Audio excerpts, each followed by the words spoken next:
Wow. Wow. Would anyone on the other side dispute that this bill would ban weapons that are in common use in the United States today? Yeah, that's the point of the bill.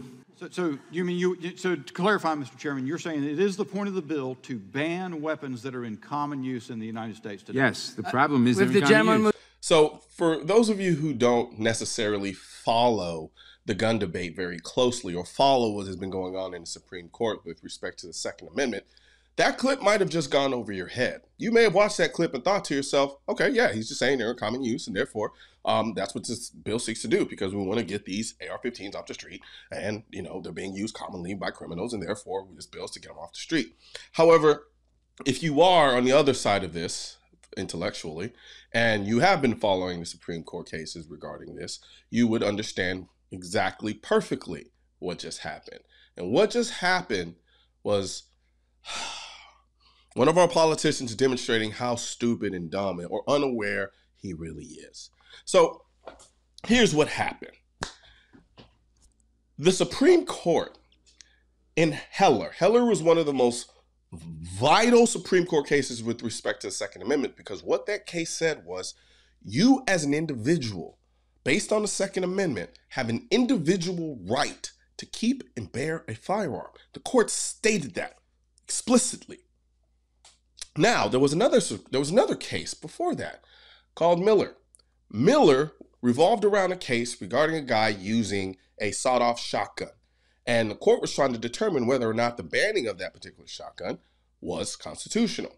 And in that particular case, the court determined that what the Second Amendment covers are weapons that are in common use.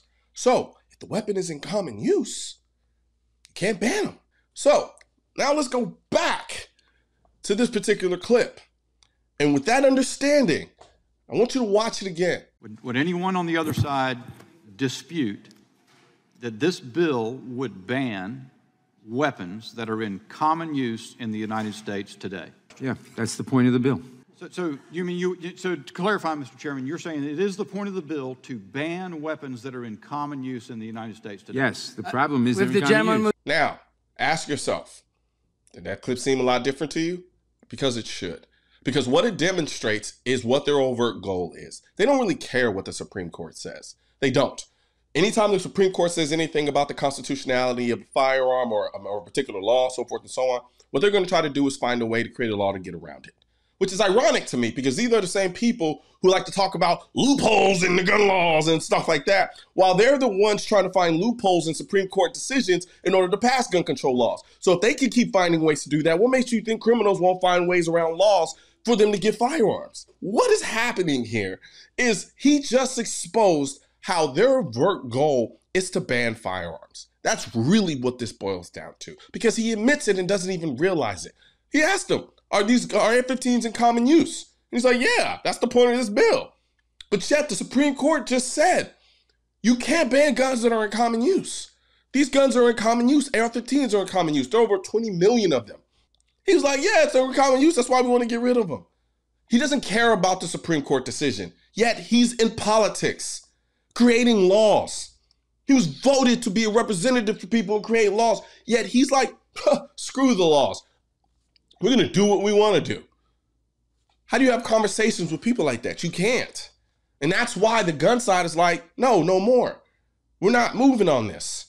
The problem is the vast majority of people who are in the middle, who don't follow this conversation super closely, only see their side of it because the mainstream media is basically on the side of the gun controllers. They own it.